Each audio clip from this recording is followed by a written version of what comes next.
otro factor más que condiciona esta patología son las migraciones, tanto internas como externas. Como ustedes bien saben, la cisticercosis en el humano es producto de la infestación por la larva de una tenia, que es la tenia sol. De otro lado, hay que considerar que frecuentemente van a haber infestaciones porque trátase del hábito de vida que llevamos o que llevan ciertas personas en nuestro país, en especial, en particular. Y es el hecho de no lavarse las manos con la frecuencia, no solamente por COVID. La lavada de manos debe ser cada vez que uno vaya, por ejemplo, a hacer uso del retrete, no tiene que lavarse las manos. Comprenderán ustedes que la infestación parasitaria es altísima en el Perú, debido a que hay pueblos y poblaciones, ¿no? Tanto en Lima, le digo, como en provincias, en donde no siempre el limpiarse el potito se hace como debe ser. Y entonces el ciclo biológico ano-boca se hace presente y así es como nos contaminamos. De otro lado, un aspecto que voy adelantando en la parte clínica es de que se ha encontrado en hospitales que son psiquiátricos y que ingresaron con la presunción de cuadro pseudo esquizofrénico, podría decir, porque no hay esquizofrenia que sea pues aguda, ¿no? O cuadro psicótico agudo, y que el doctor Silvio Escalante, un gran neurólogo ya fallecido, pero que hizo justamente su tesis doctoral en las Salpêtrières de Francia, descubrió cuando a su regreso hizo autopsias tanto en el Hospital Víctor Larco Herrera como en el mismo Valdizán, y encontró que en muchos de los casos habían también cisticercos en el cerebro de estos pacientes. El cuadro clínico de una persona ya infestada es polimórfico. Comprenderán que todo el neuroeje, desde el corte cerebral, la región subcortical, las cavidades ventriculares, las cisternas y la médula espinal, hasta la caudequina, puede haber presencia de la larva Teniansol. Esto va a producir, evidentemente, un polimorfismo clínico, es decir, formas diferentes de presentación. Y de otro lado tenemos un problema de que ya hay dificultades terapéuticas por cuanto el habitual concepto que se tenía de utilizar en sus inicios del praziquantel, luego del albendazole, ¿no? Y no tiene en muchos de los cuadros de localización de los citicercos, sobre todo cuando están en la cavidad ventricular o bien cuando están en las cisternas, no hay éxito terapéutico, y de ahí que esto ha motivado que la escuela, fundamentalmente, del doctor Esteban Roca Jiménez, el más grande neurocirujano que hemos tenido, con sede en el Hospital Guillermo Almenara Irigoyen, y sus seguidores pues han elaborado ya estrategias para el tratamiento, sobre todo de las cisticercosis intraventriculares, las cisticercosis también racemosa, las cuales no tienen tratamiento médico. Hablo yo de los cisticidas habituales, sino el tratamiento es necesariamente quirúrgico. Bueno, en conclusión, las discapacidades son múltiples y aún la muerte acaece con esta enfermedad parasitaria. Constituye, pues, en estos primeros minutos que acabo de conectarme con ustedes, un severo y crónico problema de salud. El cisticerco no solamente se ubica en el sistema nervioso central, puede estar debajo de la piel, de ahí que es necesario ser minucioso y examinar al paciente, quizás preguntándole si es que ha notado si ha aparecido algún bultito o ha tocado un nódulo debajo de la piel, pues hay cisticercosis subcutánea. Es raro, o sea, menos frecuente, pero también puede ocurrir que el cisticerco esté ubicado en la cavidad ocular, o sea, dentro del ojo. En tejido muscular también se encuentra el corazón y pulmones. Estos últimos, por ejemplo, con brillantez voy a presentarles de lo que hemos hecho en el Hospital Nacional 2 de Mayo, donde se ubica en diferentes partes del organismo. Ahí tienen ustedes una imagen que es de horror, la verdad. Si ustedes se dan cuenta, todo lo que ven redondito, algunos tienen una cabecita que se les corre del parásito, otros no lo tienen.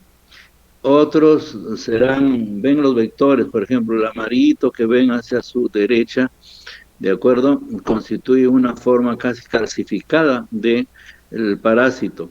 El vector horizontal superior en naranja es un estadio hialino coloidal. Y observen ustedes de que fundamentalmente la ubicuidad de los citicercos en este caso en los hemisferios cerebrales, están fundamentalmente en la sustancia gris y mucho menos frecuente en la sustancia blanca. Vean ustedes que en la parte basal del sistema del cerebro, en este corte de Charcot, vean como si fuera un aretito. Ahí está diciéndonos de que el cisticerco está ubicado pues en la base del cerebro, ¿no? Y se ve claramente al parásito. Los estadios son el estadio hialino, el estadio coloidal, el estadio granulomatoso y las calcificaciones. Debo a priori decir de que cuando uno trata de, frente al cuadro clínico y sospecha que ha habido por los hábitos de conducta que tiene la persona en cuanto a su higiene, la posibilidad de que tenga cisticercos y su expresión clínica, pues uno tiene que siempre preguntar cómo son sus hábitos de vida frente a numerosas manifestaciones clínicas que vamos a observar en el decurso de esta exposición temaria. Aquí tienen ustedes dos imágenes, creo, bastante claritas, en donde se observa, ese es un elemento óseo, hueso, y debajo del hueso, en la piel, unas imágenes con señales blanquecinas, que son citicercos calcificados. Esa es la forma subcutánea. Y observen ustedes, eso fue un caso que tuvimos en el Hospital 2 de Mayo, en 1980, y que vean, todo el quiste ocupa la cavidad ocular. Ven ustedes el cristalino, la zona, la imagen que se ve oscura ahí, por ejemplo, viene a ser el contenido del quiste y se ve la cabeza también, es decir, la localización intraocular, y que hace que el paciente muchas veces nos dice, a veces veo y a veces no veo, doctor, pierdo la visión por un momento y después otra vez viene la visión. Hay que tener cuidado porque cuando si encontramos la posibilidad de por sí, va a haber probablemente citicercos en otras regiones en el sistema nervioso y se va a emplear el albendazol. De acuerdo, como cisticida tiene que verse primero el fondo de ojo. Mucho más preguntar si tiene alguna molestia visual, porque el emplear en estos casos el albendazol, el cisticida, puede hacer de que se produzca la ceguera del paciente. Entonces, en este aspecto, debo insistir, siempre debe preguntarse si es que tiene molestias visuales y hacer un fondo de ojo para ver si hay el parásito, porque uno lo puede observar perfectamente mediante este procedimiento. Aquí vean ustedes, son imágenes del doctor Larrea, un excelente patólogo que hemos tenido en el Hospital Nacional 2 de Mayo, y en el cual se puede observar que los citicercos se encuentran en el mismo septum, se encuentran en las cavidades en diferentes tamaños, y es la forma de presentación, diríamos, en el corazón. Y vean ustedes, con una atención especial en pulmones, también observen las imágenes inherentes al citicerco en el tejido pulmonar. Muy bien, ¿cuál es la patogenia de la neurocisticercosis? Se tiene que tener en cuenta de que es producto de una interacción inmune entre el parásito y el huésped, en este caso, el paciente que está infestado. Depende de la localización del parásito, su expresión clínica. Depende del grado de infestación, de la excitabilidad neuronal. Me detengo un poquito ahí. No todos los pacientes que tienen, por ejemplo, en comparación, cisticerco con una zona que puede ser frontal, temporal o parietal, de acuerdo a epilepsia necesariamente, va a depender mucho del mismo paciente, que si tiene predisponibilidad para la epilepsia, entonces va a convulsionar. Si no la tiene, es probable que esté presente el quiste ahí o los quistes y no presentan epilepsia. Si la localización de estos quistes están en la región rectomeningia, entonces pueden tener con molestias, dolor en el cuello, dolor de cabeza, y cuando se hace la exploración clínica, se observa resistencia a la flexión cervical y concomitantemente se produce a manera de reflejo la flexión a nivel de las rodillas, que es el signo de Kernig. Y puede ubicarse evidentemente a nivel de la cavidad ventricular. El bloqueo ventricular va a producir, obviamente, como ustedes comprenderán, en una forma fácil, la hidrocefalia. Por consiguiente, los síntomas fundamentales serían, en ese caso, dolor de cabeza con náusea y vómito, ¿no? Y cuadro grave, porque si se ubica, por ejemplo, en el cuarto ventrículo en quiste a ese nivel, como lo van a ver ustedes en casos que les voy a presentar, el paciente se torna grave, ha hecho movimiento de cabeza, en ese momento tiene el dolor de cabeza intensísimo, y si, como espontáneamente, si el cisticerco no está viable, si no ha adherido, pues el paciente se muere, simplemente producto de una herniación a nivel de la amígdala cerebrosa. Puede ocasionarse también reacción meningia en esta región a nivel de la aracnoides, y encontrar también reacción meningia. El compromiso de los pares craneales es menos frecuente, y sí, ahí en la letra blanca que observan ustedes, hay edema cerebral hiperinmune. Esto está vinculado sobre todo al grupo de trabajo de investigación de México. Ellos describieron la encefalitis cisticercósica debido a un edema cerebral masivo que ocurría en el tejido cerebral, como veremos, por cierto, en alguna de las transparencias. Aquí tenemos, voy a detenerme un poco porque es necesario mencionar a quiénes fueron los que inicialmente, cómo es la historia de la neurocisticercosis en nuestro Perú. Tienen ustedes en la foto al profesor Oscar Treyes Montes, y lo ven ahí cogiendo un microscopio. Fue el primer, diríamos, pionero en ese aspecto, y tuve la oportunidad de estudiante de medicina de acompañarlo a él en sus cortes de cerebro, que generalmente los hacía 2 veces por mes. Él se graduó y se formó, él es peruano, natural de Andahuaylas, y se formó en el Hospital de la Sorbona de París, y también estuvo en el Hospital de la Salpêtrière de Francia. Él trajo entonces con su grupo de trabajo, y así se inició la historia de los hombres médicos dedicados a la neurocisticercosis con el doctor Oscar Treyes Montes. Aquí vean ustedes la primera monografía compartida entre el profesor Treyes, que se orientó hacia el hospital denominado del Refugios inicialmente. No, me estoy hablando yo del Hospital Santo Toribio de Mogrovejo en Ciudad Ancash, es decir, en ese hospital en donde generalmente los pacientes son de manifestaciones neurológicas. Yo me abstengo de hacer alguna crítica en relación a que no se puede ver así la medicina, tiene que hacerse una medicina integral. Y vean ustedes que ya por los años de 1942, 43, tanto el doctor Treyes por el Hospital Santo Toribio Mogrovejo, llamado Instituto Nacional de Ciencias Neurológicas, como nuestro gran profesor del Hospital Nacional de Mayo, Jorge Lazarte, hacen la primera monografía de investigación sobre esta patología. Y vean ustedes qué destacan en 1941, para ser más preciso. Vean ustedes ahí la imagen de una toma simple, no es tomografía, no es resonancia magnética, una simple radiografía de la calota.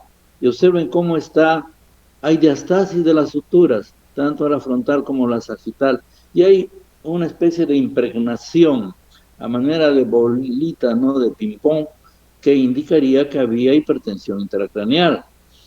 Eso es la expresión de lo que teníamos por esa época. El profesor Treyes con el doctor Lazarte, pues destacaron el síndrome convulsivo, al decir de lo que llamamos epilepsia. La hipertensión endocraniana como otra manifestación fundamental. El síndrome psíquico, desde esa época ya sospechaba de que sobre todo los cuadros clínicos agudos ustedes saben que los estados psicóticos y las esquizofrenias se van desarrollando progresivamente, no es un cuadro agudo. Entonces, eso también puso en alerta a ellos de que mucho cuidado que los pacientes están viendo con cuadros psicopatológicos podrían deberse también a cisticercosis. Y ahí utilizan por primera vez el síndrome apopléjico, lo que hoy por hoy llamamos la arteritis, es decir, el infarto cerebral, fundamentalmente. Prácticamente no se ve hemorragia, son infartos lo que se ve. Reitero, esto fue la primera monografía y los primeros síndromes o manifestaciones que ellos destacaron fue el síndrome convulsivo, la hipertensión endocraniana, el síndrome psíquico y el síndrome apopléjico. Bien, ahí tienen ustedes una fotografía de esa larga data, imagínense, de 1941 está el doctor Treyes con lentes, detrás de él está el doctor Luis Palomino, a quien encontré en Barcelona. Él sigue todavía trabajando en Barcelona, es un piurano que fue gran amigo mío y que destacó justamente por su minuciosidad. Hacia la derecha y un poquito hacia arriba me formé con el doctor Juan Manuel Cuba Rodríguez, natural de Cajamarca, de Bambamarca. Y un tanto a su izquierda de él se encuentra el doctor Artidoro Cáceres. Bueno, entre otros que posaron en esa época del Hospital Santo Toribio, en donde se inició la investigación de la clínica de esta patología, hoy por hoy todavía más incrementada y más frecuente en su expresión clínica y en su patogenia. Aquí tenemos, perdonen que lo diga, pero un tío mío, el doctor Silvio Escalante Sánchez, natural de la zona de Sucre, de Celendín, de provincia del departamento de Cajamarca. Él hizo, por su conexión que tenía con el doctor Oscar Treyes, se ubicó en la Salpêtrière de Francia y su tesis doctoral de él fue justamente la neurocisticercosis, y esto lo hizo 15 años después de la primera monografía, es decir, en 1956. Hizo tanto la parte clínica y patológica. Y vean usted, él nació en 1926 y falleció en 2007, ya hace, estamos en 2020, hace 13 años.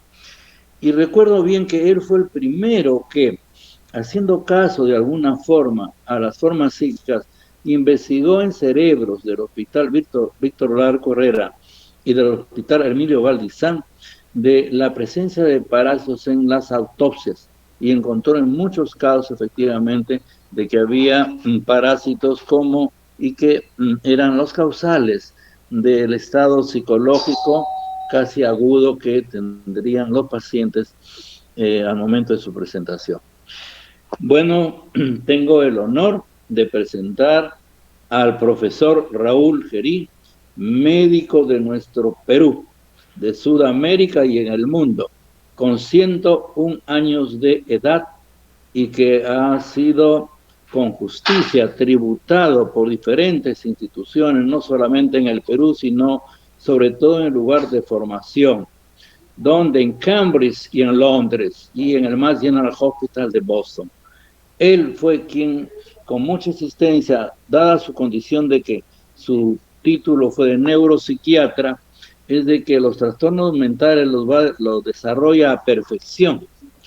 Y con él me inicié en 1980, él fue mi profesor, y luego fui yo su discípulo, y por consiguiente es mi mentor.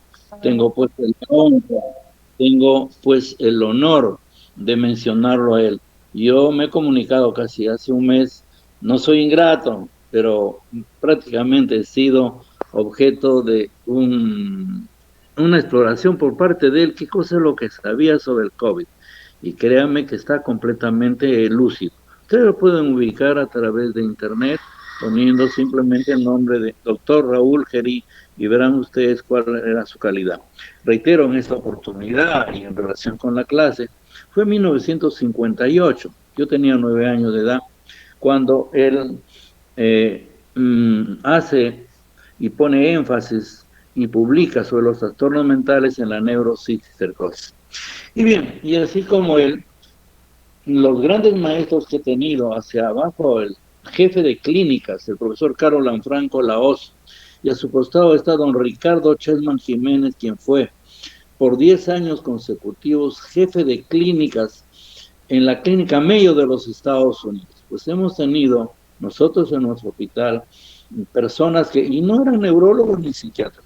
Ahí cuando yo llegué y fundé el servicio de neurología, me integré con todos los clínicos de las diferentes salas y todos ellos sabían de neurología. ¿Y por qué? Por la necesidad de que la medicina es integrada. La han ido dividiendo progresivamente y considero de que esto no es muy satisfactorio para el profesional que se dedica solamente a una especialidad que hoy por hoy se hace por 3 añitos. El primer año hacen de rotaciones, el segundo año están en las salas y verdaderamente yo dejo a consideración de ustedes qué tipo de especialistas se están formando. Bueno, ahí veamos ahí en un momento que hemos hecho presentación de casos en donde tenemos a un grupo de médicos, entre los cuales estoy, y está el doctor Chessman, está el doctor Jara, bueno, está el doctor Galarreta, está el doctor Carlos Galarza Mangiari en el extremo izquierdo. Esta toma fue el 2003.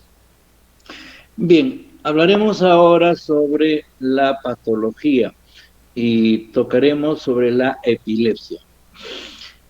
La epilepsia en relación con la neurocisticercosis se puede presentar sobre todo cuando se tiene proclividad para que esto ocurra y de otro lado por la localización del parásito. Generalmente los parásitos tienen que estar ubicados en el córtex cerebral. Entonces de esa manera podemos tener cuadro clínico de epilepsia de las diferentes formas.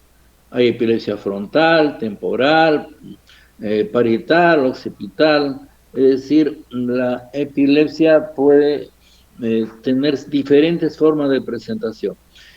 Hay formas crónicas, por ejemplo, de epilepsia y difíciles de tratar en relación con cisticercosis. Pueden ser motoras, sensitivas, sensoriales, parciales complejas que acaecen cuando el paciente comienza no necesariamente como el cuadro clínico de epilepsia generalizada, que hay un estridor como el que acabo de hacerlo, luego la contracción en extensión de los miembros superiores e inferiores y las sacudidas clónicas. No, pueden ser automatismos simplemente en los cuales el paciente suspende la actividad que está realizando y comienza a deambular. Uno trata de comunicarse con el paciente y no le responde. El foco está, pues, lógicamente en la base del lóbulo temporal, en la quinta circunvolución del hipocampo. Y consideró de que esto es una forma interesante. Epilepsia no solamente bajo el punto de vista clínico es contracción, estridolaringio, si alorrea, si ha salivado, si se ha mordido. Por cierto, es la forma tónico-clónica generalizada, pero la forma de automatismos es la que destacó el profesor Geri justamente y que había que tener mucho cuidado, tanto es así que recibió el premio Russell por la descripción de 580 casos de epilepsia del lóbulo temporal, le llama. Hoy por hoy, al 2020 y en esta pandemia, pues acabo de leer de que ya no hay solamente la forma de epilepsia del lóbulo temporal, sino la epilepsia temporoparieto-occipital. Es decir, que son sus conexiones las que hace todavía un tanto más difíciles para nuestros médicos actuales el poder precisar de qué tipo de epilepsia están clínicamente observando. Es interesante precisar de que las crisis de ausencia, que ustedes saben perfectamente, se observa generalmente en niños, en donde el niño está haciendo alguna actividad y suspende su actividad por segundos, simplemente para volver nuevamente a su condición, diríamos, de actividad.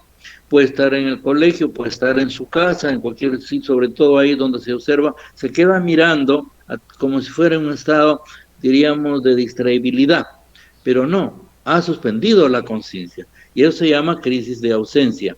La crisis de ausencia es raro que se presente, y enfatizo, asociado a neurocisticercosis. Entonces, pues sobre todo, diríamos hasta acá, que la epilepsia en relación con neurocisticercosis va a depender de la localización anatómica y su comorbilidad.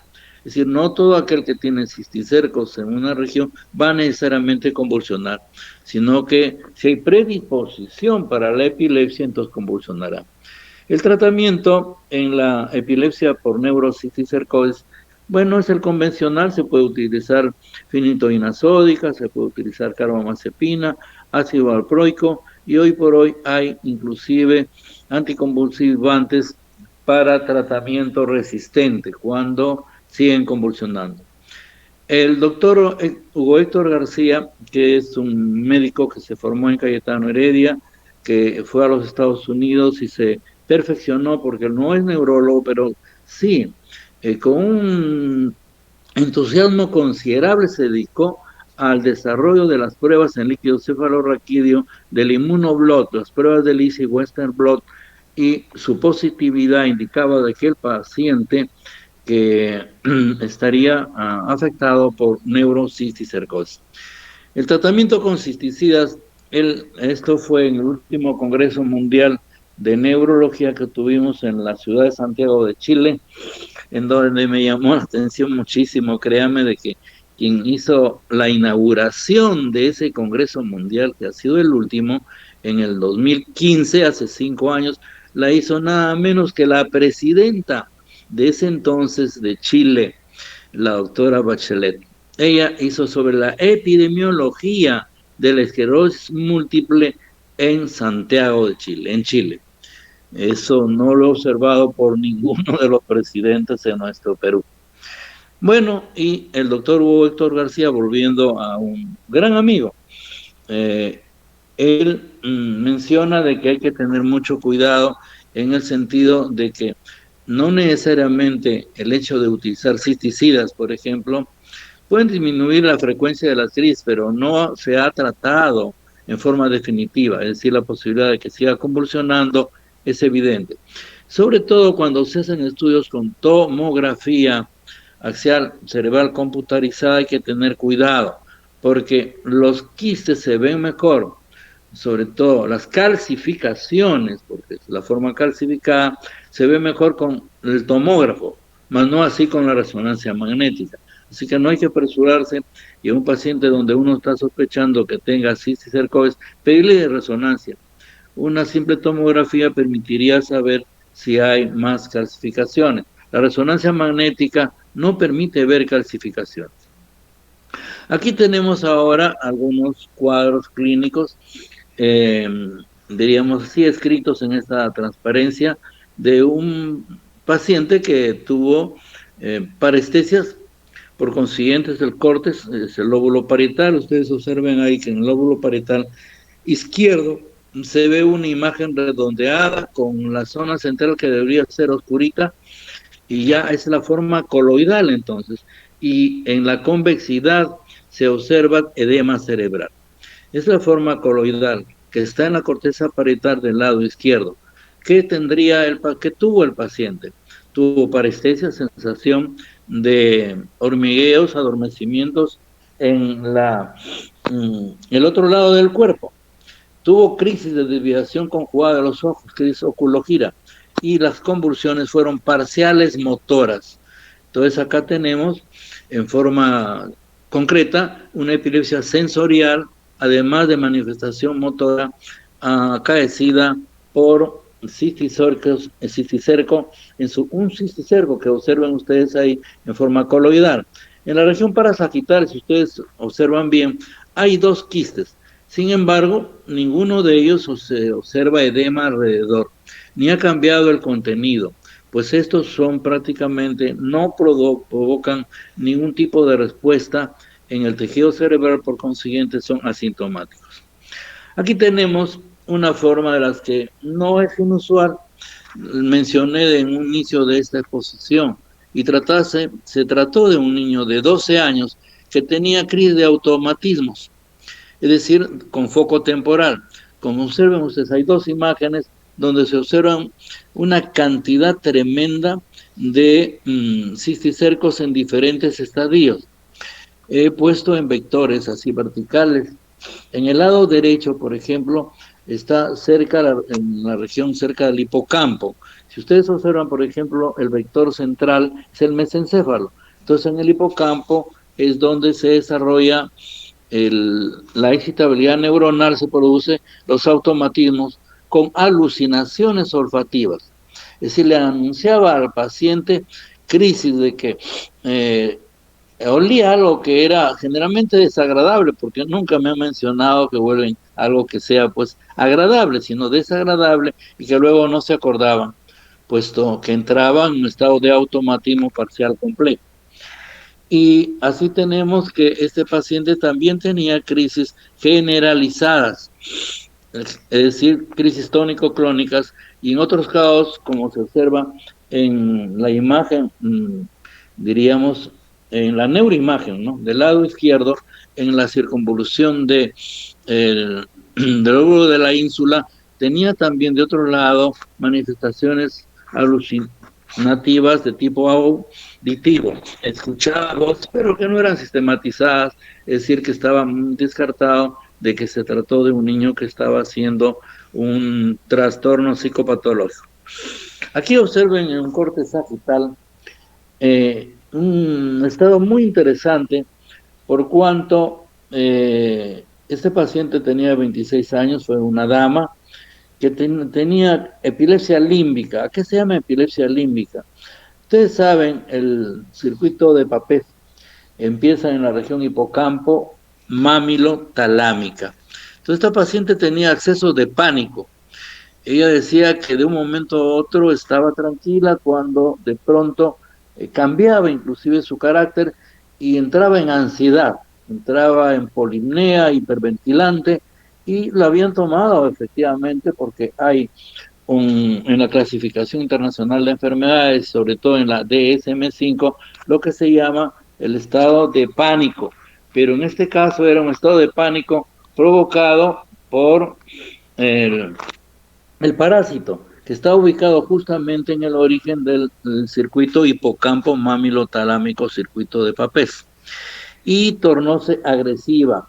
Entonces aquí tenemos pues una manifestación, diríamos, psicopatológica asociada a epilepsia límbica o epilepsia hipocámpica con acceso de pánico. Bien, aquí tenemos de otro lado ya una forma ventricular.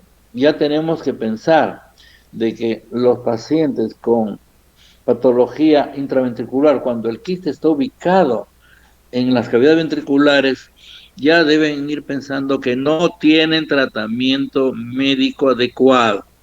De ahí que se ha llegado a la condición de la intervención quirúrgica que ya había sido propugnada por el doctor Esteban Roca Jiménez. Entonces aquí teníamos, es una paciente que personalmente pude ver, fue referida del Hospital Guillermo Almenara, fue mi primo hermano el que me lo envió, fue el doctor César Castañeda, con quien también tienen ustedes clase, y esta paciente había tenido un estado interesante porque no fue de inicio dolor de cabeza, con náuseas, con vómitos, no. Ella estuvo en Celendín, que es una provincia, estaba en Los Altos, en el segundo piso, y de pronto observó a su hermano, que era de la policía, y le dijo, no, tú me vas a llevar presa seguramente. Es decir, comenzó con un trastorno psicopatológico, tornándose agresiva por momentos y en otro momento entraba en estado depresivo. De hecho, de que esa condición que ustedes observan ahí, no en la imagen, le puede dar, de hecho, la lleva a su mente el pensar que tenía hipertensión intracraneal también, efectivamente. Y entonces desarrolló, obviamente, dolor de cabeza y vómitos. Entonces, esto es un cuadro clínico de cisticercosis intraventricular, en donde de un lado hay una disfunción frontal. Por consiguiente, pueden hacer estado de agresividad con depresión, fluctuantes, y el dolor de cabeza y los vómitos como manifestaciones clínicas de la hipertensión intracraneal. Observen ustedes ahí las imágenes, ¿no?, de otra paciente que comenzó a hablar sola, Mencionaba también de que la estaban mirando y que la iban a acusar, es decir, su actitud fue paranoide, presentó vómitos y finalmente se encontró que había debilidad motora del lado opuesto. Si observen ustedes ahí de que no se observa prácticamente ningún escoles, no se observa ahí ninguna calcificación, lo que da la impresión de que esto habría sido una forma racemosa en cisternal y que habría ido aumentando. ¿Por qué no hay escoles en la cistercosis racemosa? Porque el escoles en medio en la cisterna, que es líquido, se produce la degeneración hidrópica, por consiguiente desaparece la cabecita del parásito. Observen ustedes en la imagen y debajo están los síntomas que tuvo: soliloquio, hablaba sola, actitud paranoide, luego vino el vómito como expresión de la hipertensión intracraneal y la hemiparesia evidentemente por compromiso de la vía motora que ya hemos tocado en la primera clase. Aquí tenemos de que la paciente fue tratada en esa oportunidad por el que habla. Y observen ustedes que en los estudios con imágenes se observa que en la formación que se vio previamente está desapareciendo prácticamente. Y sin embargo, pueden observar que las cavidades ventriculares comienzan a aumentar de tamaño. Es decir, si se rompe el quiste, llegué a esa conclusión, ya sea con albendazole, ya sea con praziquantel, se corre el riesgo de que el líquido que está ahí pase a la cavidad ventricular y por consiguiente puede producir una infestación dentro de la cavidad ventricular y progresivamente se produce hidrocefalia. En el lado derecho adjunto observen en el corte sagital que había pues una hidrocefalia de todo el sistema ventricular, tanto superior como en el cuarto ventrículo. Es decir, ¿da manifestaciones clínicas? Claro que sí. La hidrocefalia, así, en esas condiciones, puede dar por compromiso de las regiones frontales, una demencia, puede dar ataxia tanto por la ataxia prefrontal que hay y la ataxia también porque el cuarto ventrículo está incrementado, por consiguiente el cerebelo se afecta. Y el gatismo viene a ser la incontinencia mixta, tanto del esfínter vesical como del esfínter rectal. Eso se llama gatismo. Entonces el paciente estaba en demencia, fue una dama, demencia, en ataxia y en gatismo. Después de haber sido tratada, durante un mes traté a esta paciente con albendazole porque ya había el albendazole y sin embargo estaba en esta condición. ¿Qué hacer para que ella se mejorara? Pues colocarle una válvula de Pudens. En esa época se utilizaba la válvula de derivación ventrículo hacia la cavidad ventricular. Hoy se utiliza la derivación ventrículo peritoneal. Y bien, aquí tenemos, recuerdo bien esta imagen como recuerdo yo al paciente, porque la soberbia no es buena. Y yo admito haber tenido momentos en donde me consideraba que sabía de todo. Y miren ustedes, se trató de un varón de 68 años que estaba en la sala Julián Arce del Hospital Nacional 2 de Mayo. Y el doctor justamente, Rafael Jara Palacios, fue quien me dijo: doctor Castañeda, tenemos un paciente que está con una hemiplegia. Y de otro lado, en el lado de la hemiplegia, él no percibe nada. Está anestesiado. Y de otro lado, hemos examinado sus campos visuales y tenía una hemianopsia izquierda y nos está haciendo amnesia.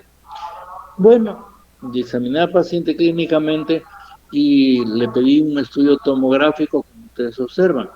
Los vectores señalan dos áreas. Un área superior muy adjunta, como ustedes observan, a la cápsula interna, que explicaba la hemiplegia, muy adjunta al tálamo, la hemianestesia. Y también observen ustedes en el vector inferior una sola hipo intensa que estaba vinculada a un infarto occipital y que explicaba esto la hemianopsia izquierda contralateral que la paciente tenía.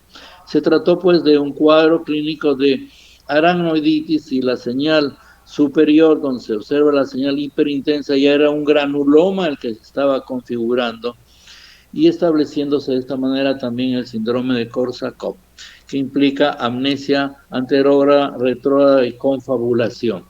Fue este uno de los primeros casos que obtuve por esos años de arteritis, vasculitis en la cisticercosis.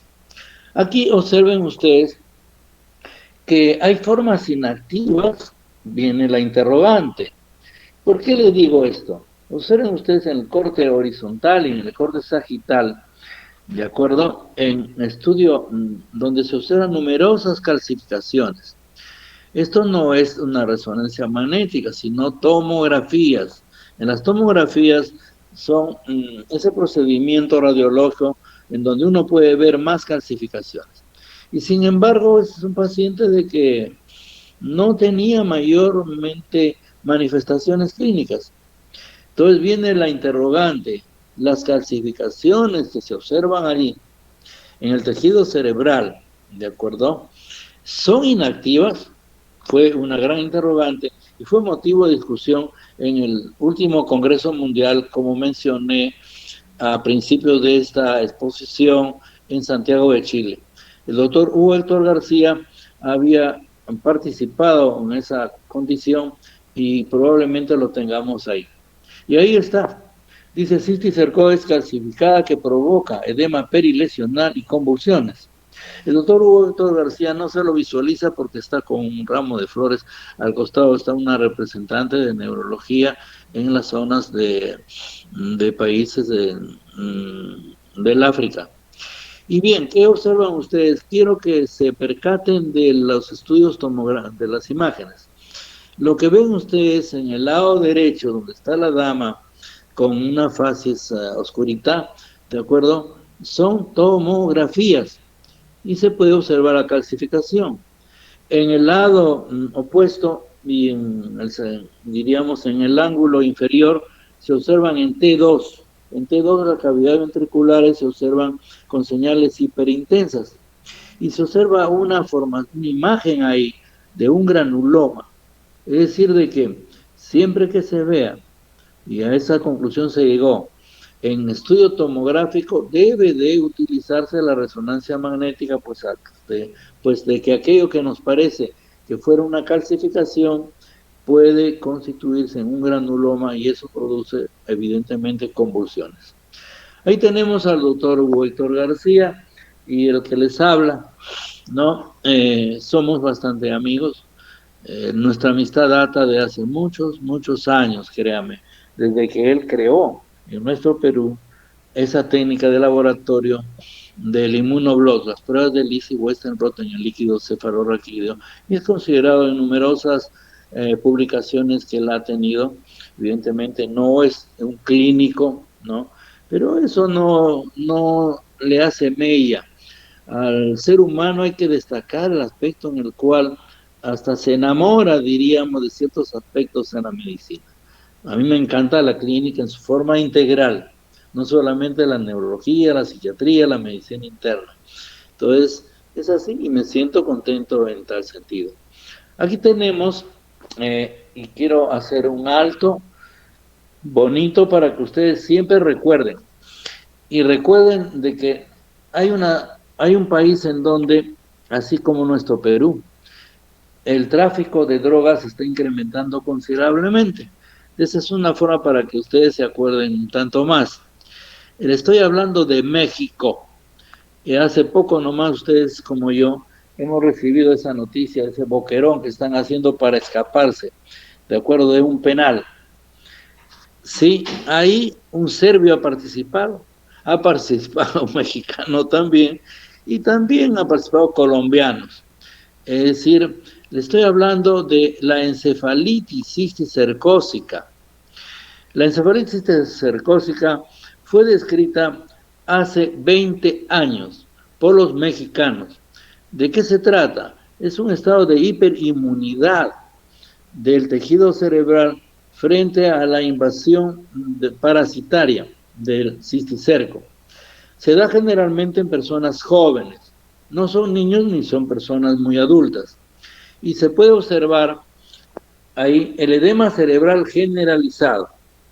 El cuadro clínico es de generalmente subagudo, de algunas semanas, cursa con dolor de cabeza, vómito y en un porcentaje, el 15%, el 20% convulsiones. Esa triada, dolor de cabeza, conjuntamente con las convulsiones y otro lado, la edad del paciente nos debe hacer sospechar de que estamos frente a la encefalitis cisticercosis. Observen ustedes que hacia el lado derecho de la imagen que se observa en el lado izquierdo, vean toda la sustancia blanca está edematizada. Ahí no hay que operar. Ahí el tratamiento con cisticidas está contraindicado, por favor, porque si no el paciente se muere, aumenta el edema cerebral y hace cono de presión y se muere. Esta es la única condición en la cual no debe darse definitivamente. La otra es lógicamente después de que uno ha descartado de que no hay cisticerco en el ojo, de que uno no debe de utilizar el albendazole.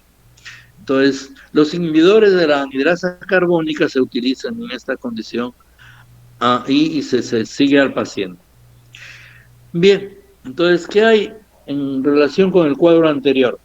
Cuando se observa el fondo de ojo, se observa que existe edema de papila. En resumen, pacientes jóvenes que en el curso subagudo de semanas desarrollan dolor de cabeza con vómito, al fondo de ojo hay signos de hipertensión intracraneal, como están observando ustedes ahí, y en un porcentaje de 15 a 20% que hacen convulsiones, uno debe sospechar de encefalitis cisticercósica. Muy bien, ahí tenemos imágenes donde estamos incursionando ya no al parénquima cerebral, sino en las cavidades ventriculares. El paciente tenía dolor de cabeza y la sensación de los objetos en movimiento, es decir, vértigo. El paciente que estando en decúbito dorsal o aún parado y que hace un movimiento de látigo con la cabeza, prefiero que se esté echadito y cuando se levanta nos dice, doctor, cada vez que yo me levanto de la cama, muevo la cabecita y veo que todo gira, tiene vértigo. Me duele la cabeza inmediatamente y tengo que volver a colocarme en la cama porque si no comienzo a vomitar. Deben de pensar ustedes en la posibilidad de lo que están viendo ustedes en resonancia magnética en el corte horizontal. Hay una calcificación en el cuarto ventrículo, que hay un quiste en el cuarto ventrículo que está produciendo hidrocefalia. Entonces son casos en los cuales no da ningún resultado verdaderamente el tratamiento con albendazole ni con praziquantel. El tratamiento necesariamente tiene que ser primero colocar una válvula de derivación ventrículo peritoneal y luego sacar al parásito. Acá tenemos los datos de este paciente de 29 años, cursó con dolor de cabeza, vértigo postural, como estaba describiendo previamente, y entró en estupor. Puede ser que a veces, por llamarle así, se desbloquee, ¿no? Y el paciente vuelve a tener nuevamente un nivel de conciencia adecuado. El paciente potencialmente está en riesgo de perder la vida, riesgo de que se produzca la muerte en este caso. El tratamiento, como verán después, es necesariamente quirúrgico. Aquí tienen ustedes otra de las formas que ha sido discutida y el que habla llevó, si es que había tratamiento absoluto en la cisticercosis, sobre todo en las formas intraventriculares y en las formas cisternales, dado de que los tratamientos que di no dieron resultado, y esto se hizo en Londres, fue donde se presentó este trabajo de investigación. Acá se trató de una mujer de 26 años, con 3 años de enfermedad, que desarrolló en 3 años manifestaciones del ángulo pontocerebeloso del lado izquierdo. Por consiguiente, fue una paciente que tenía quinto partomado, el sexto partomado, signos severosos y hasta el séptimo. Observen ustedes con el vector he insistido en la cisterna pontocerebelosa. Esa es la forma racemosa que, como mencioné minutos hacia atrás, no existe el escoles por la degeneración hidrópica, pero no hay duda de que se trata de este tipo de enfermedad. El tratamiento, como verán en minutos más adelante, es necesariamente quirúrgico. Y ahí tenemos de que no solamente el encéfalo es tomado, sino esto fue imágenes correspondientes a una paciente que estaba hospitalizada en el Hospital Guillermo Almenara Irigoyen. Pues ahí está el doctor Rosell, que es mi paisano, también cajamarquino, está César Castañeda, primo hermano, otro cajamarquino. Me pasaron la voz, me dicen, ya que tanto te gusta a ti este tipo de patología, te estamos trayendo para que veas. Esta paciente está con una paraparesia, así la examiné, tenía un nivel por encima, por debajo de la región umbilical, o sea, D9, y había un síndrome siringomiélico. Se trató de cisticercosis medular. Sí, efectivamente, en este caso sí se le dio el tratamiento y la paciente se recuperó. Fue una dama que tuve oportunidad de evaluar y de clínicamente y evaluar lógicamente las imágenes. Y este es el corte horizontal donde se ve lógicamente el quiste en la misma cavidad medular. Ciertas conclusiones del espectro clínico de la neurocisticercosis.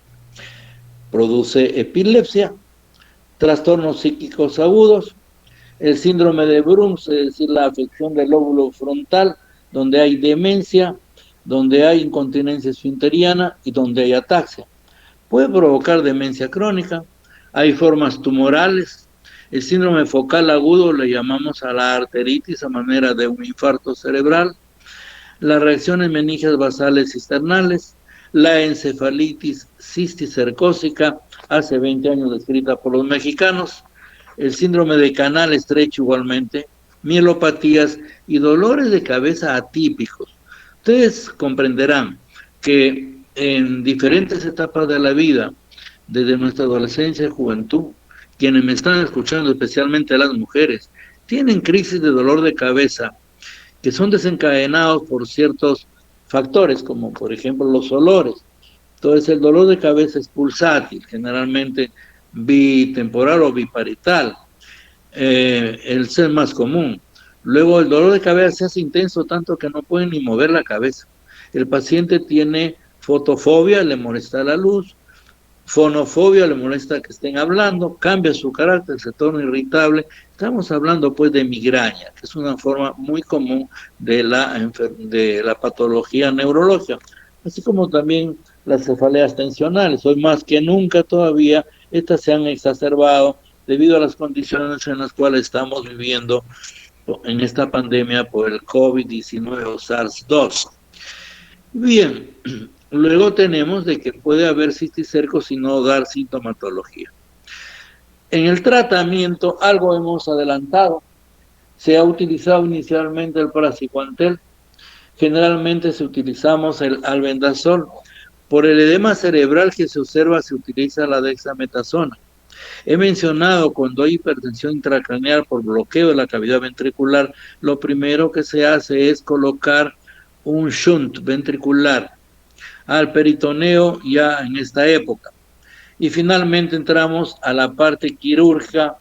El grupo del Hospital Guillermo Almenara, insisto, merece nuestra felicitación, porque ellos fueron verdaderamente, se pensó, y como hemos tenido una interacción, planteaba yo, ¿qué cosa es lo que vamos a hacer? Pues acá tenemos, me dijeron, la respuesta, doctor Castañeda, tenemos que operar, y esto ya nuestro maestro, el doctor Esteban Roca Jiménez, ya lo hacía, ya diagnosticaba este tipo de cisticercosis ubicada sobre todo en las cisternas y en las cavidades ventriculares y proponía la intervención quirúrgica. Vamos a ver entonces a ese aspecto. Ahí tienen ustedes a don Esteban Roca Costa. Él nació en 1913 y falleció hace 7 años. Tuve oportunidad de entrevistarlo a él. Él se formó en Santiago de Chile y su maestro fue el profesor Asenjo, el más grande neurocirujano que ha tenido Chile. Pues su tesis doctoral de él acá, en nuestro Perú, fue justamente el tratamiento neuroquirúrgico de la cisticercosis. Observen ustedes acá esta imagen y se dan cuenta que se ve unas señales hipointensas o señales oscuras que vienen a ser presencia de aire en las cavidades ventriculares. se empleaba la neumoencefalografía, es decir, se introducía aire a través de la región de perimedular, ingresaba a la cavidad ventricular y entonces así se observaba si había alguna anomalía adjunta cuando se sospechaba que había parasitoides, por ejemplo, como observan ustedes acá, se determinaba.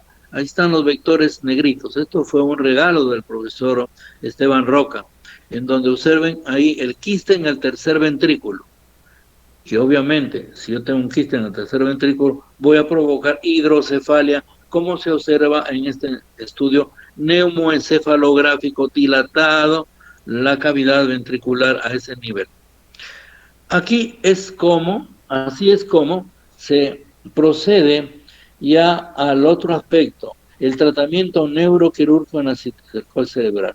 Observen en las dos imágenes, ¿qué cosa es lo que propugnó el doctor Esteban Roca y después ya ha sido el doctor Vladico Roca, ha sido el doctor Alejandro Rosell y sus acompañantes, quienes se deciden hacer la laminectomía de la columna cervical hasta la tercera cervical. Y ahí observen ustedes con pincitas, se observa cisticercos como la presencia en la fosa posterior. Esto es lo que se hacía ya con el doctor Esteban Roca. Esto ha seguido avanzando y presento al doctor Uldarico Roca, que es familiar de don Esteban. El doctor Carlos Álvarez, no conseguí su fotografía, pero sí de mi paisano Alejandro Rosell, quienes han publicado en inglés el tratamiento neuroquirúrgico de la forma ventricular y de la forma cisternal en la neurocisticercosis. Hay un fracaso total si uno emplea el tratamiento con el albendazole. Yo lo empleé hasta en varias oportunidades, hasta que me di cuenta que no tenía ningún cambio, evidentemente, y eso motivó que hiciera la presentación en Londres con el título de ¿hay tratamiento eficaz en todas las formas de neurocisticercosis? Y fueron 250 pacientes que los seguí por años. La conclusión era de que no hay pues un tratamiento eficaz si no se emplea la neurocirugía. Y aquí tienen ustedes los diferentes tipos de procedimientos quirúrgicos que se emplean en cisticercosis. Se hace el shunt primero, ventrículo peritoneal, se hace con el propósito de reducir o hacer desaparecer la hidrocefalia, se hace craniotomía, fenestración y neuroendoscopía también. Observen ustedes hacia el lado derecho, vean el quiste justo en el cuarto ventrículo, ¿de acuerdo? Entonces, esas son las alternativas quirúrgicas. Llegamos pues al final de decir quién es el culpable. Y esa es una foto que la tomé cuando hice un trabajo de investigación de los resultados del Immunoblot, el Easy Western Blot en la población, diríamos, marginal y en población urbana en la ciudad de San Martín, para ser más específico, en la región en la zona de Tarapoto. ¿Es culpable acaso el cerdo de que nosotros nos contaminemos comiendo carne de cerdo si está parasitado? No. El cerdo generalmente está siendo criado en forma libre. Recordarán la canción de Nino Bravo, ¿no? Libre, sí.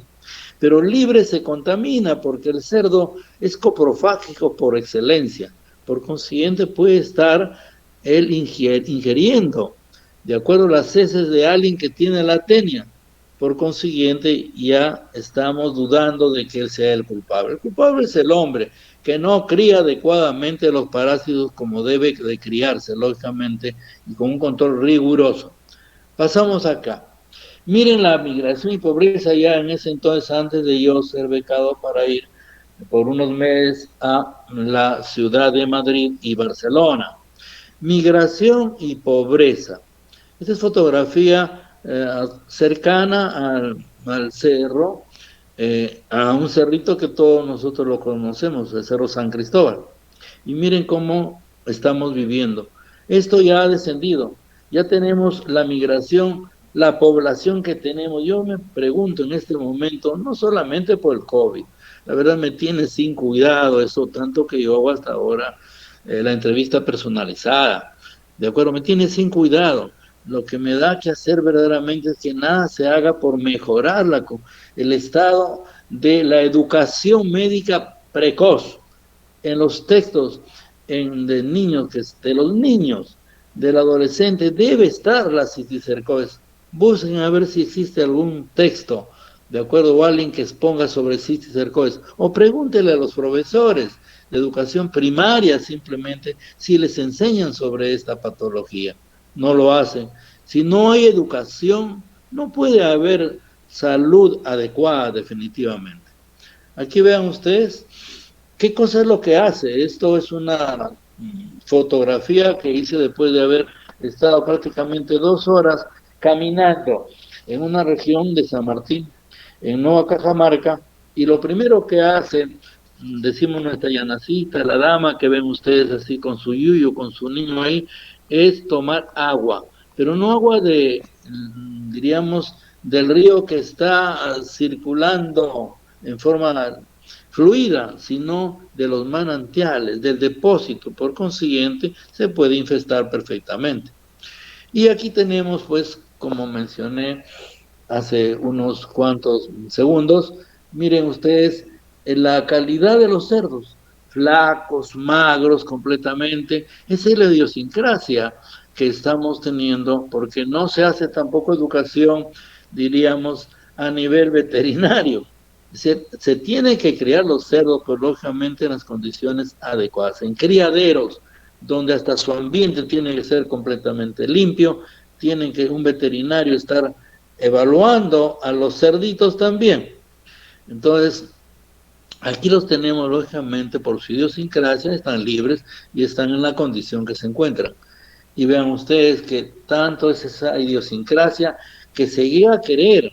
Yo he tenido esa experiencia, diríamos a veces ingrata, de que al entrevistar a los pacientes, miren lo que observen ustedes, esto no es un lugar de acá de San Juan de Lurigancho, no es la carretera central, esto es en Nueva Cajamarca. Hoy ya no está así en esa condición, pero aún siguen teniendo como mascota no un perro, sino es un cerdo. A ver si ustedes cuando van al matadero va a ser fácil que se mate algo que se críe. Por idiosincrasia, todos nosotros queremos a nuestros animalitos. Y ellos también quieren a su cerdo, lógicamente, y no van a permitir, aun cuando estén parasitados, de que sean requisitoriados, de acuerdo, y se le quite, lógicamente, el cerdo. Otro factor problemático de conducta social que pone en riesgo al desarrollo de esa patología como es la cisticercosis y teniasis también. Pues ahí vean ustedes, esta es una toma en un lugar de un familiar mío, donde se ve a un cerdo pues en condiciones adecuadas de crianza. Aquí tenemos 4 cerdos pues lindos, no están lógicamente libres, están encerraditos, pero el contacto con ellos, el animalito se hace prácticamente parte de la familia, es la forma como se debe de criar. Y bueno, la aspiración ideal es pues de que yo considero de que es fundamentalmente la educación temprana sobre esta parasitosis que afecta, como ustedes habrán comprobado, a todo el neuroeje y da numerosas manifestaciones clínicas. Esta toma la he hecho a propósito porque se ve un cielo celeste, se ven nubes blancas, se ve con chapajas, se ve y un puente de madera. Esta es una imagen tomada de la Laguna Azul que queda en la ciudad de San Martín. Pues bien, esta es la aspiración ideal.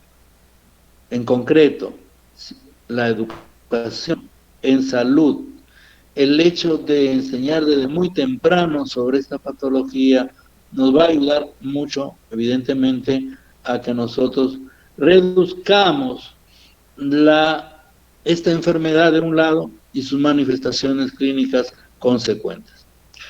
Yo agradezco a ustedes por el tiempo que he demorado al momento de iniciar esta clase, pero espero de que se haya comprendido y doy por terminada ya la clase sin dejar de agradecerles a ustedes por su tolerancia.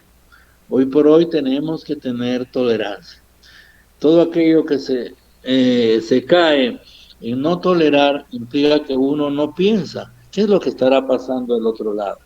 A mayoría, muy en especial a la señorita delegada que se comunicó conmigo y me respondió diciéndome prácticamente pierda usted cuidado, tómese su tiempo, ¿de acuerdo? Porque probablemente también es posible que con ustedes pueda ocurrir algo parecido. Muchas gracias y si hay alguna pregunta o un comentario, es bienvenida, lógicamente, estas dos condiciones. Eh, Doctor, sí, tengo dos preguntas. La primera es, ¿en qué casos está contraindicado dar fármacos y más se opta por cirugía? Y la otra pregunta es, ¿hay tratamiento paliativo? Es decir, ¿y va a llegar un punto donde el nivel de compromiso clínico es tan grave que ni cirugía ni pastilla pueden resultar más beneficiosos? Y no sé si puede conversarnos un poquito de eso. Claro que sí. Con respecto a su primera pregunta, insisto fehacientemente, y esto ya es de conocimiento mundial, las formas intraventriculares, ventrículos laterales, tercer ventrículo, cuarto ventrículo, sí, se van definitivamente al tratamiento neuroquirúrgico. Lo primero que se hace, lógicamente, es reducir la hipertensión intracraneal. Por eso se emplea el shunt, una válvula de Pudens en una persona adulta, colocada en la cavidad ventricular hacia el peritoneo. Y luego se hace el abordaje del paciente mediante la técnica neuroquirúrgica para sacar, lógicamente, al parásito. La forma cisternal igualmente. Ya está comprobado de que los cisticidas no provocan ningún cambio. La forma cisternal no es tan aguda, es una forma prolongada que puede ser de meses hasta años.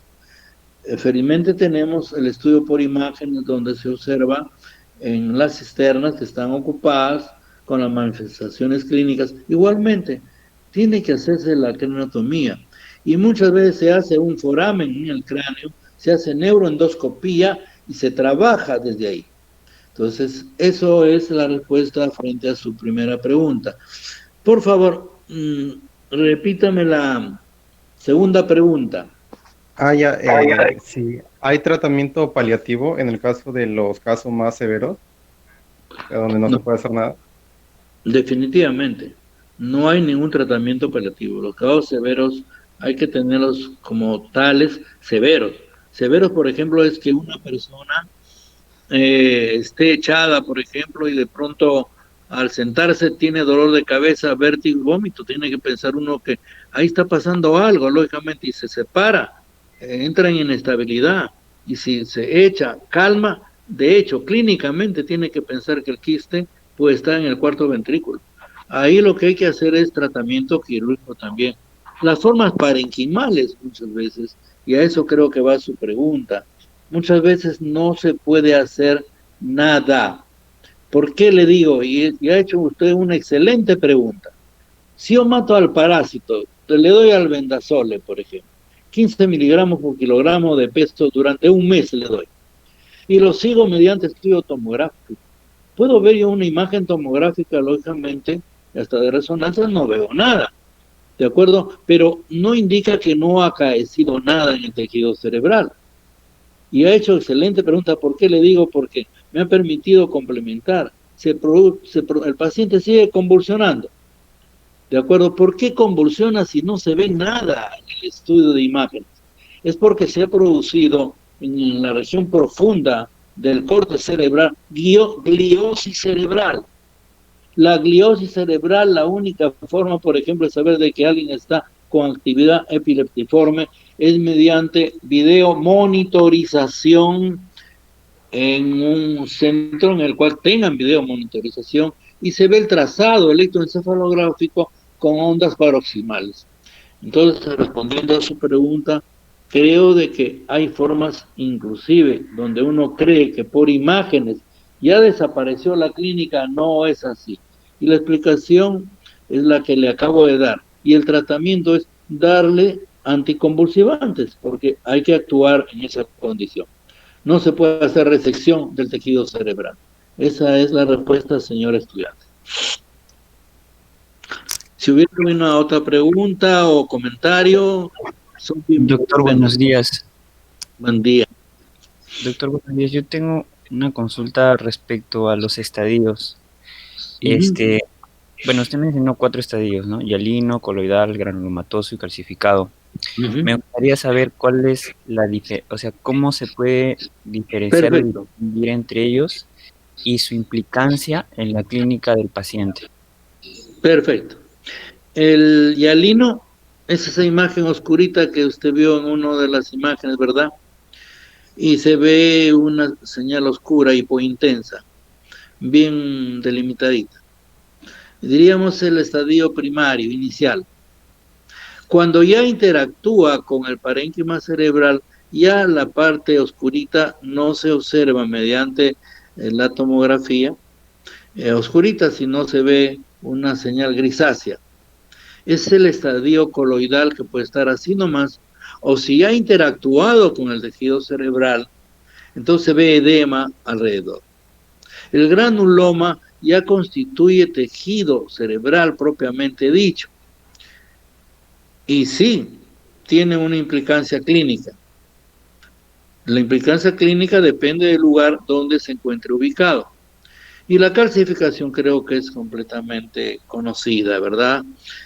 Una tomografía se ve que está calcificada, no se ve ningún edema, se ve simplemente una imagen hiperintensa, ¿de acuerdo? Pero no significa que no se ha comprobado que cuando se hace resonancia magnética, lo que parecía que era simplemente una calcificación, la resonancia magnética descubre que no era tal calcificación pura, sino que era un granuloma. Toda imagen. El hialino es un estadio en donde no hay una actividad diríamos, con el estado inmunológico del paciente. El coloidal sí ya hace, y hay cambio también en la apariencia en imágenes. El granuloma constituye localmente como una zona tumoral en esa condición. Y la calcificación es aquella que hemos visualizado. Esa es mi respuesta, espero que le haya satisfecho. Si hay alguna pregunta más, Doctor, disculpen, no se le puede ir bien porque creo que una llamada estaba... Sí. Ya. Usted me ayuda que está familiarizado, ahora estamos libres. Ok, doctor. Entonces, pues se podría decir entonces, con lo que le he entendido, Sí. que la forma calcificada y hialina van a tener una clínica quizá un poco menor a lo que es la granulomatosis coloidal. Definitivamente, usted lo ha dicho. Su clínica no es amplia como aquella que las restantes formas de presentación de el parásito, ¿no? Ok, doctor, gracias. Y tenía otra duda respecto a algunas formas que mencionó. No me quedó muy claro los conceptos, por ejemplo, o diferenciar entre la forma quística, aracnoidea, racemosa. No sé si lo podría diferenciar. Y si es que hay más, por favor. La forma racemosa justamente deviene del término de racimo, de acuerdo como el racimo de uvas, ¿no? ¿Qué ocurre? Que se ubican ¿dónde? En las cisternas. Yo le he puesto solamente una de las cisternas, ¿no? De la cisterna ponto cerebelosa. Pero ¿qué ocurre? Que el quiste llega ahí y hay una interacción con el líquido cefalorraquídeo porque es una cisterna. Por consiguiente, la cabecita del parásito, el escólex, se degenera y hay degeneración hidrópica. Esa es la forma de, diríamos, precisar mediante imágenes, pero está dando manifestaciones clínicas.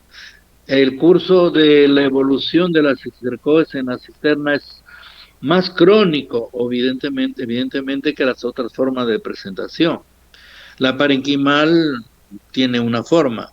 La intraventricular ya sabemos que siempre hay que pensar cuando hay hipertensión intracraneal. En cambio, puede haber trastornos, sobre todo si están en las cisternas, donde hay pares craneales que están ubicados, se comprometen los pares craneales. Y además pueden tener, evidentemente, no solamente paracraneales, sino, tengo yo ahí, como le he puesto el ejemplo, en la región ponto, cerebelosa, signos pontinos y signos de cerebelo.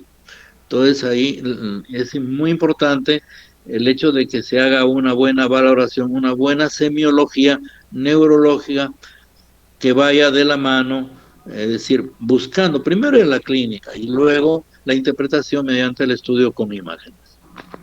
Esa es la explicación que le puedo dar, esa es la respuesta. Ok, doctor. ¿Y la forma aracnoidea que mencionó es más que nada una lesión a nivel de la médula o es otra cosa? No, la forma aracnoidea, hay aracnoiditis basales, ¿no? Y que pueden dar manifestación que no es, diríamos, perpetua, ¿no? Una persona puede tener, y eso es lo que llamamos las cefaleas atípicas, por ejemplo. Una persona, y lo toma muchas veces a la persona como nerviosa, angustiada, ¿no? Pero no es la cefalea tensional, usted sabe perfectamente, y muchos de los que me escuchan, el dolor de cabeza tensional frente a situaciones vivenciales, antes del COVID inclusive, es un dolor de cabeza opresivo, generalmente pericraneal, en la región occipital, y cuando usted con el dedito nomás presiona los trapecios, hay dolor. Y si hace la anamnesis adecuadamente, se da cuenta que la persona está sujeta a ¿qué? A ansiedad, angustia. Entonces, esto es lo que tenemos de que tener en cuenta cuando hay cefalea, ¿no? Ok, doctor, le entiendo. Muchas gracias. Pero, ¿y Tenía por qué? una duda respecto al diagnóstico de neurocisticercosis. O sea, nosotros para tener un diagnóstico presuntivo, ¿qué necesitamos? Solamente los antecedentes y la clínica que hemos visto que es muy diversa. Y No. para hacer, o No qué le nos puede digo realizar. porque muchas patologías pueden dar, por ejemplo, epilepsia. Tumores cerebrales hay. El tumor cerebral que no es maligno, pero que da mucha epilepsia es el meningioma.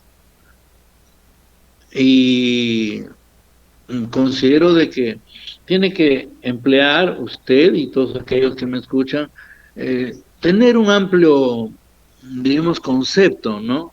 De si bien es cierto esa epilepsia, no todo es epilepsia neurocisticercosis como está, como usted acaba de constatar mediante la exposición.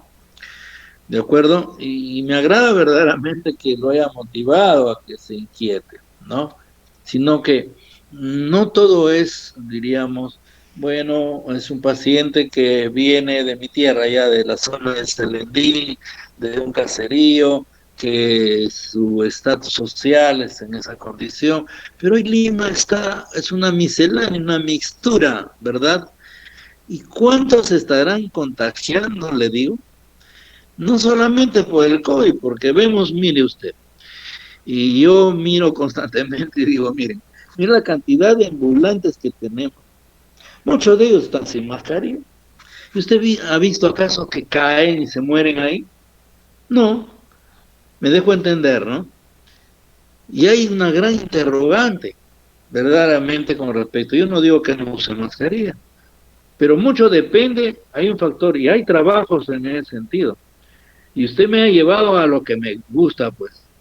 Le digo, el más grande sistema inmunológico que tenemos está en el cerebro.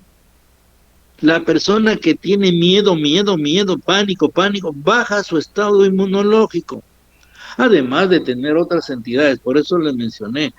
El médico tiene que conocer de todo, un médico integral. Si la persona es diabética, si la persona tiene una enfermedad reumatoide, artritis reumatoidea, síndrome de Sjögren, lupus eritematoso, si consume prednisona, tiene factores de riesgo, por consiguiente, el sistema inmunológico está bajo. Pero yo insisto mucho, cuando yo les he mencionado, yo atiendo personalmente, y una vez que me ingresan al consultorio, nadie le digo, por favor, pero en una forma adecuada, poco a poco se van quitando el bozal.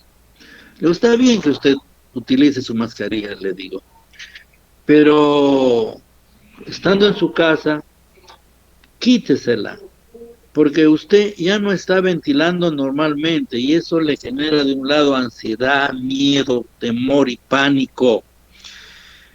Y usted sabe que la personalidad uno lo va desarrollando desde que uno es niño. Y hay personas que tienen más temor que otras personas, de acuerdo al estado y sus vivencias que ellos han tenido. La persona que es más segura, de acuerdo, tendrá menos temor, y al tener menos temor, eso en las neuronas está, créame, el hecho de que o somos corticales y bloqueamos a las regiones subcorticales, y de esa manera, y además si llevamos un estado de vida sano, entonces estaremos en buenas condiciones frente a ello. Eso es lo que puedo comentar. Ok, doctor. Y para un diagnóstico definitivo, ¿necesitamos un Western blot o basta con una imagen muy sugerente de la No, presencia de cisticerco? no se requiere. Si uno ve la imagen y está evidentemente familiarizado con las imágenes, no se requiere ya prueba de ELISA ni Western blot. Ok, doctor. Una Muy última bien. pregunta. La Este, quinta. No hay quinto malo. ¿Cuál es su pregunta? eh, sobre la arteritis que se produce por la Ajá. cisticercosis, ¿esta arteritis va a producir una isquemia transitoria o va a producir No. un infarto permanente en el paciente? Generalmente, a diferencia de la arteritis arteritis es inflamación de la pared del vaso, que es diferente a que la arteria esté engrosada producto de factores de riesgo para hacer aterosclerosis. Entonces, arteritis es inflamación del vaso. Entonces, la vasculitis es un estado agudo, definitivamente, ¿no? Y de otro lado se tiene pues que tengo que observar en el paciente si tiene hasta en la ectoscopía factor de riesgo para tener ateromatosis en su vida diaria. Si veo yo a una persona gordita, obesa, con obesidad central, siendo joven, no se dedica al deporte, no practica deporte, me dejo entender, entonces, y come rico, por llamarle entre comillas, le gustan las harinas, las grasas, las frituras, les encantan los dulces mezclados con lo otro, entonces voy a tener evidentemente factores de riesgo para desarrollar. No requiero yo dosaje de lípidos, perfil lipídico. Estoy sospechando. Yo he hecho un trabajo, lo invito a que lo revise, los últimos números de la revista de Neuropsiquiatría del Perú sobre santomatosis cerebrotendinosa. ¿Cómo uno puede, mirando a los ojos de una persona, observar en el borde del iris si hay depósitos de colastenol y de colesterol en esa región? Entonces, es muy diferente. La arteritis es inflamación de la pared del vaso en cisticercosis. Así como hay vasculitis de otras entidades que son múltiples, pues, ¿no? Y otra cosa es la ateromatosis. ¿He respondido a su pregunta, que es la quinta? Sí, doctor. Sí, muchas gracias. No, qué ocurrencia. Gracias también. Y bueno, yo quiero agradecerles también por la paciencia que han tenido y espero de que esta clase quede enmarcada en ustedes como para seguir motivándose no solamente en el hecho de comprender esta enfermedad, sino comprender en sus raíces. Ya nos estaremos encontrando finalmente el día 16 para desarrollar el tema sobre enfermedades desminimizantes. Les agradezco por su paciencia, les agradezco por su tolerancia y los felicito por su participación, porque así sí